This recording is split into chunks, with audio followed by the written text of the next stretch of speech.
As a lot of Dabo energy, I thought, coming out of that soundbite that has surfaced from Brian Kelly and Jacques. If I could get some money from OnlyFans, maybe I can help the NIL team. Hey, whatever. They'll take whatever they can get. We need defensive linemen, Coach. I'd do anything for them. And look, that came from the head coach, right? That a couple of weeks ago, wrapping up spring practice, Brian Kelly was very adamant that they're in the market for defensive tackles.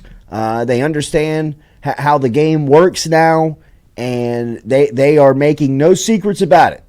They need to stack defensive linemen into that interior defensive front that Bo Davis is now in charge of. After the weekend came and went last Friday and Saturday, as we talked about, you swing and miss on Dominic Williams. He goes to Oklahoma, and then Simeon Barrow graduates from Michigan State, decides to go to Miami.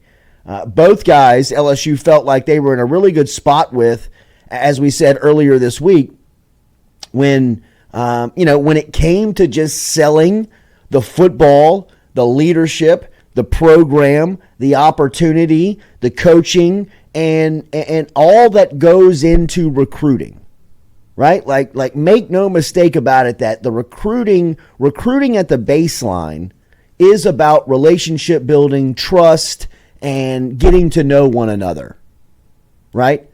But in today's college football world, there's a different form of recruiting that is now taking shape that's not necessarily built on that. And people recognize that. We all understand it. Coaches have said it out loud. Players have said it out loud. Hell, administrators have said it out loud.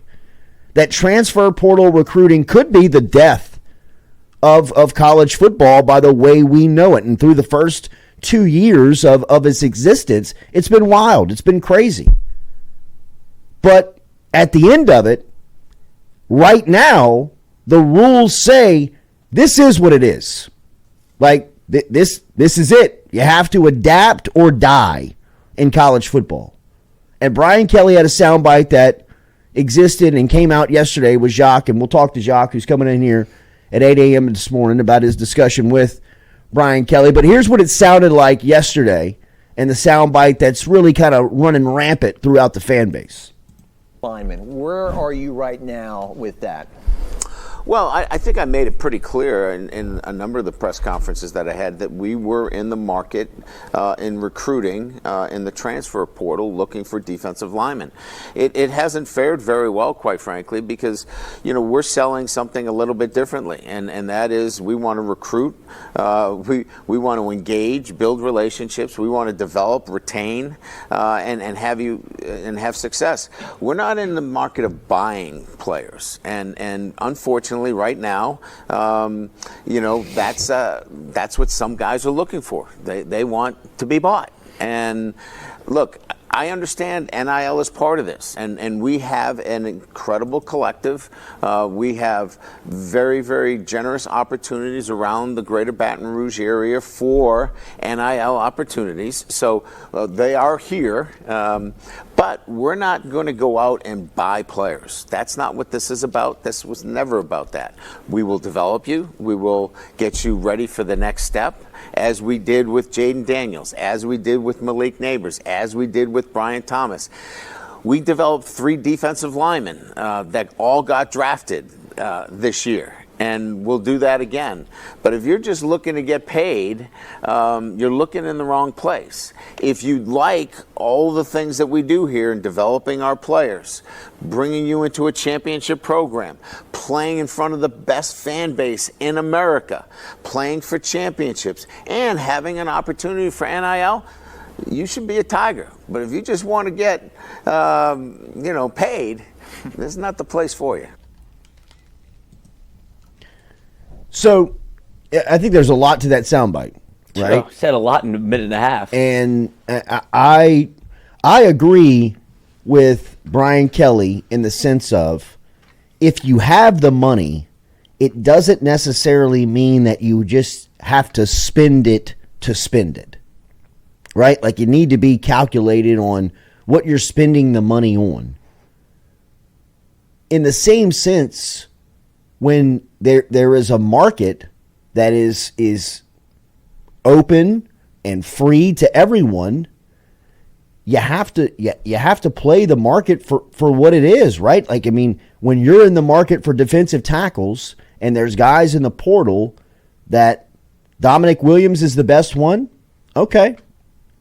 He's asking for a lot more money than he's worth. I understand not cutting the check to a player that you necessarily may not believe is worth what he's asking. I think setting that precedent in NIL is dangerous. In the same sense, when you look at LSU's roster and you look at the holes that have to be filled, in some instances, when you're desperate, as LSU is, for defensive tackle, you may have to do some things early in building your roster that aren't your principle, that aren't your standard, right? But to compete immediately, you may have to cut a check that you not necessarily want to. And in this instance, I believe that LSU's 2025 season, right, when you look at the roster, just what it has in front of them, to take it on without the depth of defensive tackle and the experience that you need to really compete for a championship will hold them back. And I think when you evaluate your roster, while you may not like and you may not agree with how to get there, today's rules dictate that, hey, a Dominic Williams can ask for, 200% over his market value or whatever his worth is. But in the same sense, to build that roster to get to a championship level, sometimes you're going to have to, you may have to take on things that you may not agree with, right? I mean, early on, I don't think that Brian Kelly, when he got here 3 years ago, would have liked to take all of those guys that he had to take, right, to bring them in to field a team. In the same sense, you may not want to pay $400,000 more than the defensive tackle is worth to get him in, but in year 3, when you're so light on DTs, you might have to overpay one. And I understand the sentiment of there's money. There's money at the access of the LSU football coach that he can spend it if he needs to on NIL and being smart about those decisions. But I think you have to work yourself into getting to that spot where you can have the luxury of saying, hey, we're not in the business of buying players, but because today's transfer portal recruiting is ultimately buying players. I mean, that's what it is. I mean, I look at the recruiting of a guy like Dom McKinley and Gabe Relaford, more of the relationship building, trust building process, come to get developed, come for the program, come for the opportunities, come for the history and tradition. All that is sold in recruiting, right, goes into more of the 3, 4, 5 year player than the one year guy who's only going to really spend 8 months on campus. And, I think when you talk about LSU's 2024, 2025 start to the season, to swing and miss on a couple of defensive tackles that you really need, it sets you back. I mean, again, like I said earlier this week, it's not as if the wheels have fallen off of the season. It's not as if you can't rebound from missing out on a couple of guys and put together a team that is competitive and goes and makes it to the final 12. But the mountain just got a little steeper. That's all. Well, and I think there's a couple of ways to look at it, right? Because there's a couple of people in the chat saying, okay, if you ended up going the other direction, you paid Dom all the, whatever the absurd amount of money it seems to be that he was requesting, or whoever one of these guys was that Brian Kelly is alluding to on the defensive line, how does that play in the locker room? I don't even know if that's something that would be an issue, but there's because you have guys like he referenced Will Campbell and Harold Perkins. It's like I would imagine that Harold Perkins would probably look up and go, "Get me a defensive tackle." Mm-hmm. I don't think that I'm going to get my money. Will Campbell's going to get his money. Like those are two NFL players, but there is a point to it of like a certain rift in the locker room. But if you're Brian Kelly and you look at the LSU roster and you put yourself in this position, like don't be surprised that they ask for over market value whenever you're pounding the table saying we need defensive linemen and we ain't got them. Brian Trudeau says, "Cool, Jordy, what do you do when Campbell and Perkins come to you and say, why is this dude who's not as good as us is making way more than us?" Because you go to Harold Perkins and you go to Will Campbell right now, who the captains of the team, who the leaders of the team, and you say, guys, this is what we're trying to build. This is what we're going after. In your final season being here in Baton Rouge, we're depleted at defensive tackle. In fact, we're in the market for cornerbacks as well. And right now, the way that the rules are written is that we can go after these transfers and we can pay them with NIL deals. And the demand on some of these guys are way over market value. I'll tell you these guys, I'll tell you to my trusted soldiers, to my captains, to my guys who I know are all in, right, who have your money, right? And we can scratch up a little bit more for guys like you if you really need it. But here's what we're going to have to do to get these guys in. I'm telling you right now, we're probably going to have to overpay for a defensive tackle, but we're doing it with the intent of building a championship team to give you guys in year 3, which is probably going to be your final year here, the best chance to win a championship. Because if we miss on both, you guys see what we have, right? And you've been playing football for a long time. Do you believe that this is our best? Because we're all in on a championship, right? Everybody in this room? Then we might have to overpay for a defensive tackle. So I'm telling you right now in May that's the deal. So in November, if the guy is a miss, and we in fact do cut a check that we could have used much more wiser in a different spot, the reason why we're doing it now is because we believe he makes us better and gives us a chance to win it all. Are you guys in or out? You think Harold Perkins and Will Campbell are going to say, nah, we're out on that. Give us more money, coach? I mean, it's communication. It's transparency. It's honesty. It's you and your relationships. I mean, it's real life stuff, right? I mean, I get where you're coming from, but in the same sense, if you don't get the guys, okay. I mean, it's going to be a lot tougher of a task to accomplish what you want to win. I mean, I guarantee you Will Campbell and Harold Perkins aren't coming back to be all SEC. I mean, they're trying to win in their final year here. And they know football. They know the locker room. They also know how to manage the locker room and will tell Brian Kelly, if anybody bitches and complains that he's making too much money, we'll shut that stuff down pretty quick. We got you.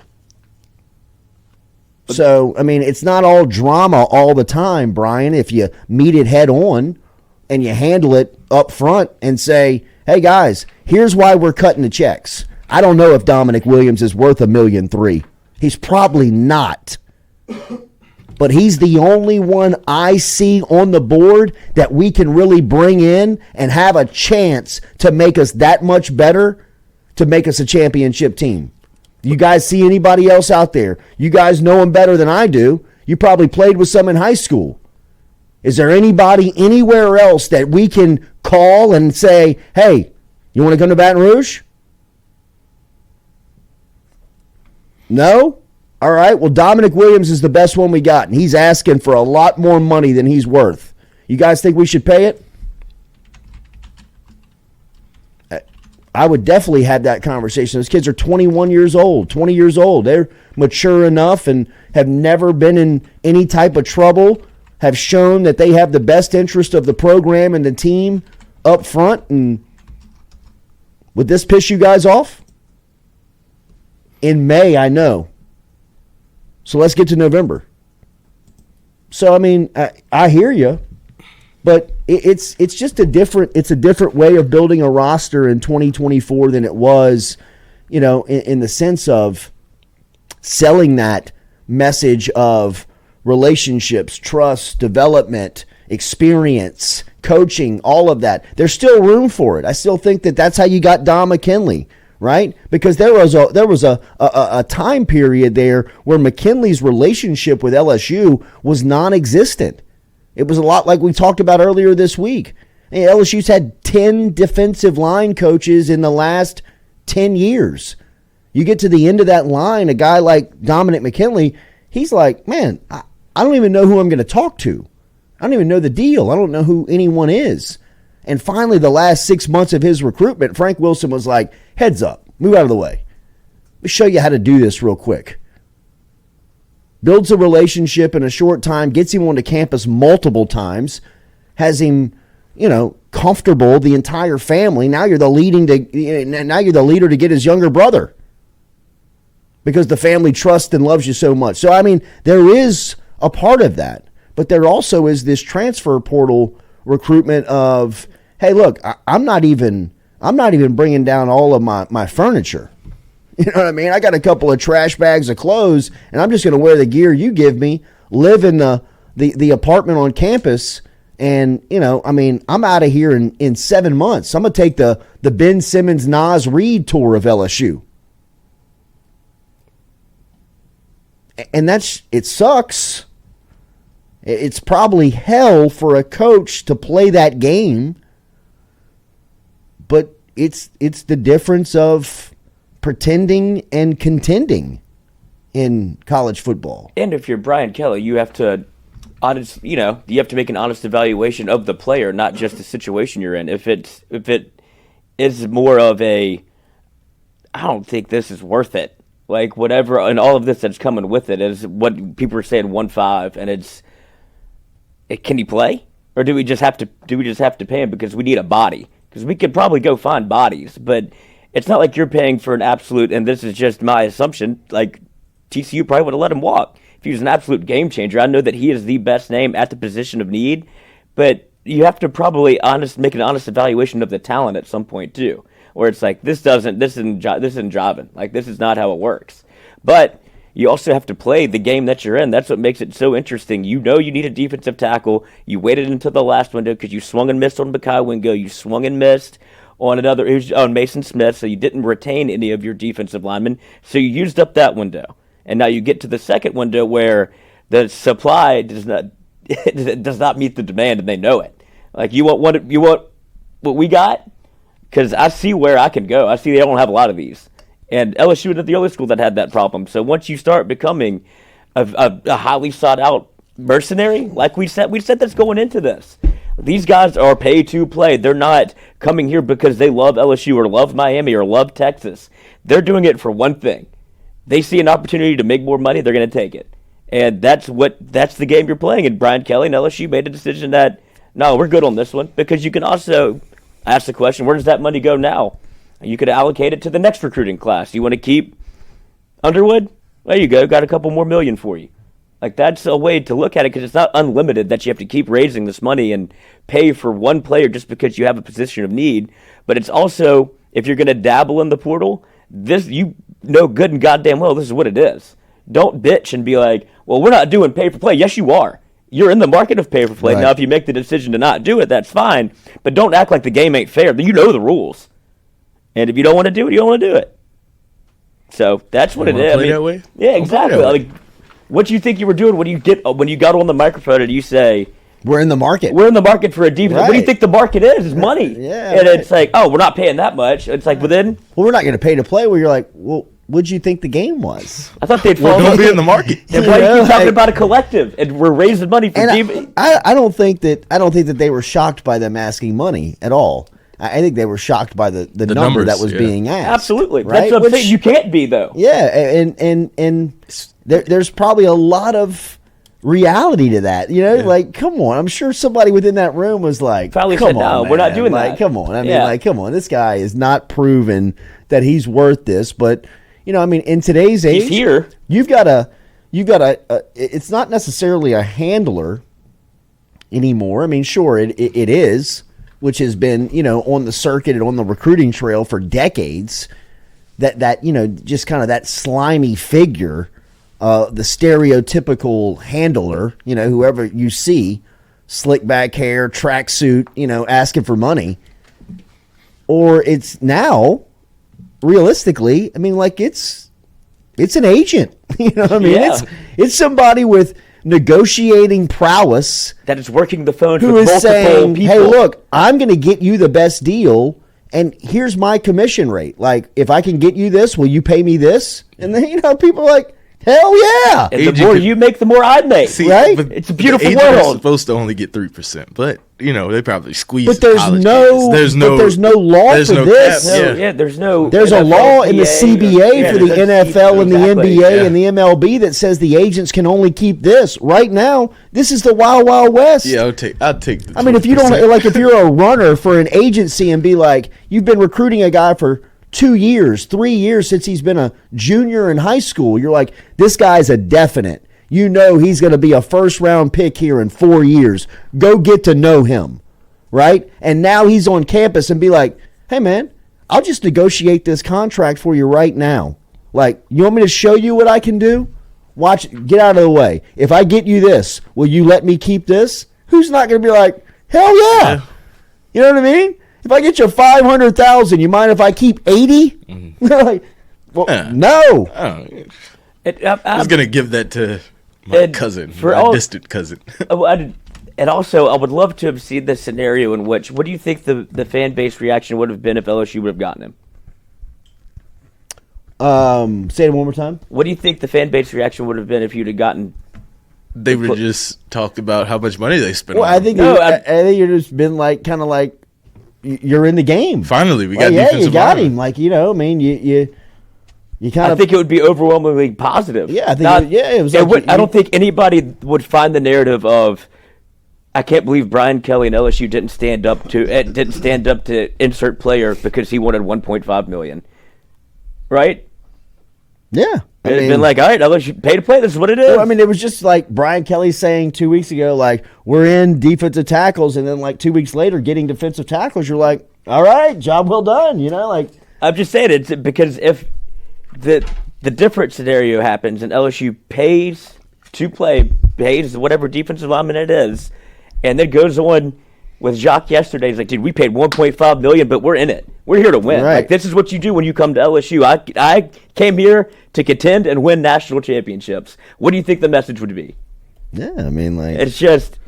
The fan base would Mr. have been Fun like, Travel, I'm going to Vegas, baby. Exactly. Right. That's what I'm saying. It would have It's been just that. funny how. It would have been the Ed Orgeron Sissy Blue T-shirt Yeah. before when he first said it. It was like LSU by $1 million. Uh-huh. Then when LSU gets After. in the game, shits the bed, then it's fire this man. He's an idiot. It's just an interesting way to think about it.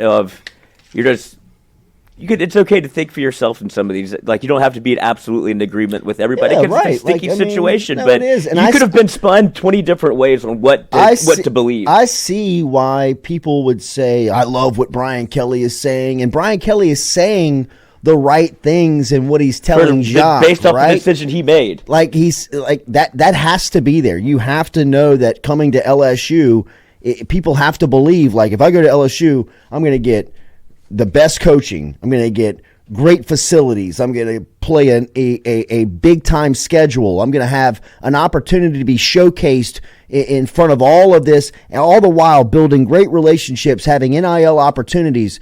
That's all legit. Like, I'm absolutely.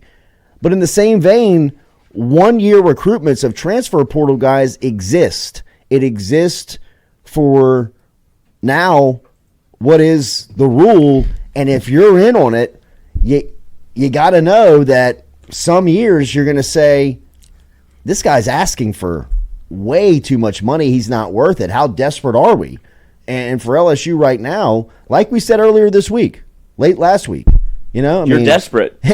This is the difference of pretending and contending, in my opinion. Insured by Big makes a good point. He said there's overpaying for a player and there's paying someone more than 90% of your staff's salary. Also, this DT is not a projected first-round pick, which he is not. No. So there's a nuance to this. Like he's like, Sure. That's what I'm saying. like It's- paying for a guy that's not a first round pick. Like is I crazy. said at the beginning of the show, like I agree with like looking at the film, looking at the offer where the guy's like, "Hey, look, we've got $1.5 million from Oklahoma, and we're not budging." Like, all right, hey, respect buddy, it. for as much as we really need you, for as much as we'd love to have you, for here, if you take it, here's your money here.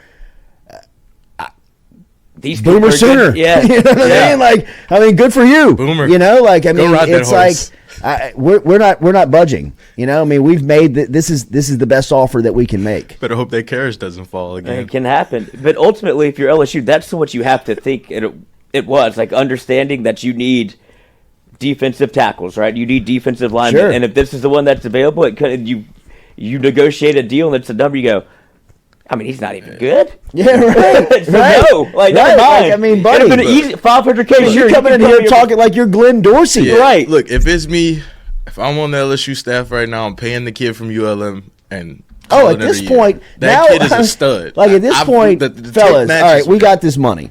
Right. Now we got to put it to work. We got to find I somebody. to mean, spend it like, on. because I don't think anybody's looking at the room saying, "This is how we're going to war."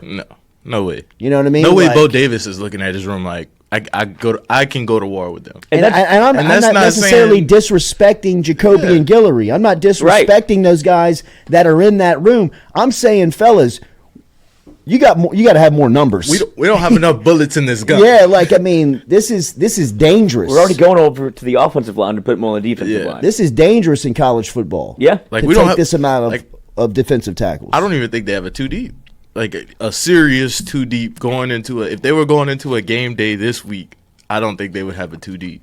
They would probably have to put some edge guys at defensive I line. mean, they peeled an offensive lineman away just to get through spring football. So I mean, you know that's the desperation of it, Right, Right, because I mean, you that's- could revisit this conversation when LSU was 6 weeks into the season, and there's a world where the defensive line is very obviously a weakness, and you'd all be going, "Why don't we pay the kid?" right, Yeah. right.